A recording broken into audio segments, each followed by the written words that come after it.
ত্রিপুরা রাজ্যে দূষণ নিয়ন্ত্রণ পর্ষদের উদ্যোগে এসএলজিটির উদ্যোগে রাজ্যভিত্তিক মডেল প্রদর্শনীর আয়োজন করা হয়। আগরতলা প্রজ্ঞা ভবনে এই অনুষ্ঠানের আয়োজন করা হয়। উপস্থিত ছিলেন ত্রিপুরা রাজ্য দূষণ নিয়ন্ত্রণ পরিষদের মন্ত্রী অনিমেষ দেববর্মা। তিনি এদের ছাত্রছাত্রীদের মডেল পরিদর্শন করে তাদের উৎসাহিত করেন। পরে এই মডেলের প্রশংসা করে মন্ত্রী অনিমেষ দেববর্মা বলেন, গ্রিন ত্রিপুরা বানাতে কখনো এই ধরনের মডেল আগে প্রদর্শনী করা হয়নি। পরিবেশকে রক্ষা করতে ছাত্রছাত্রীরা এই মডেল তৈরি করেছে, যা অতুলনীয় এবং অকল্পনীয়। Sustainable green Tripura, greenery Tripura করার লক্ষ্যে রাজ্যভিত্তিক একটা এক্সিবিশন এনভায়রনমেন্টের উপর আমরা প্রথমবার করছি।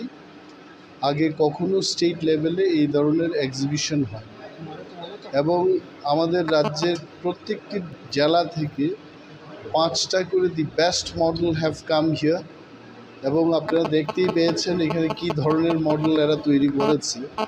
এটা অকল্পনীয়।